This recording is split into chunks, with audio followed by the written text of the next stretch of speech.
Here's the back plate with its new marquetry design. The inlay's standing a little proud, so I have to blend it into the rest of the arch.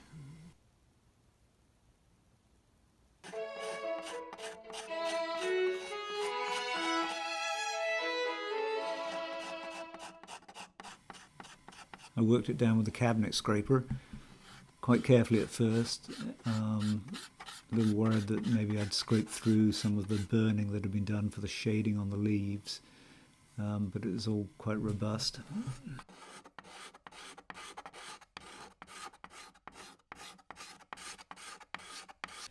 Here's the back ready to go. Most importantly, I've smoothed down the salamander, scraped it down. It's flush with the rest of the surface now.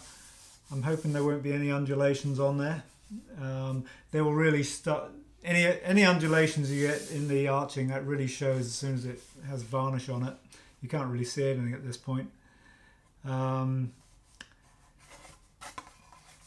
I've done that, I hollowed out the inside, taking it down to thickness, and around about the salamander, we've come out at about 2.2 millimeters, and no sign of it breaking through on the inside, so that's good.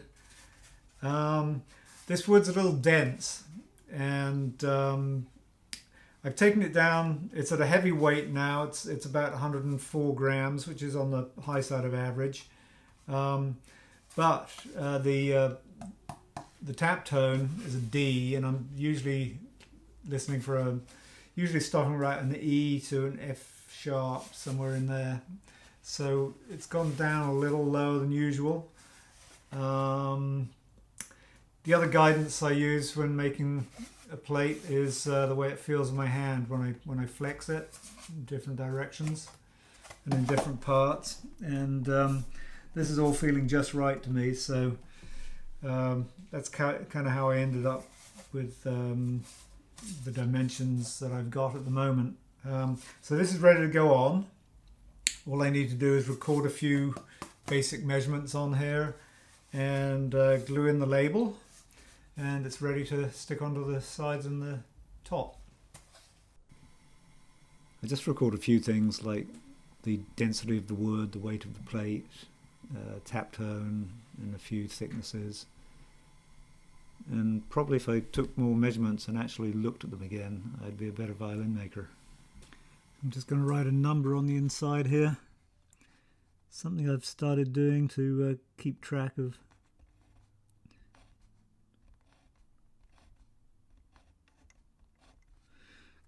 my instruments. Sometimes it's difficult to identify them from the outside. I mean, to describe one from another. So having a number in there makes it quite easy if anyone ever calls me up and asks me about a particular instrument. And that, of course, is some of the walnut ink. Getting ready to stick the label in. So violin makers have had labels in their violins since the way back early days, the 1550s, wherever, and because they did that, we have some idea about who made the violins and some of the history of the violin. So I'm just lining this up now so that it's easy to read through the F-hole, and that seems to be about a good location right there. I'm just going to put a little dot in to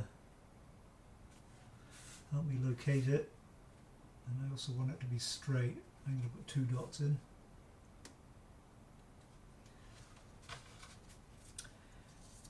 Take it over to my tendon glue.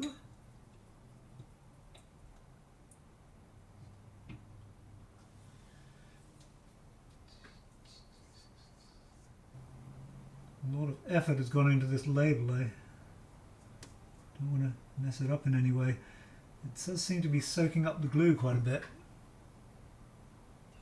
It's very tacky.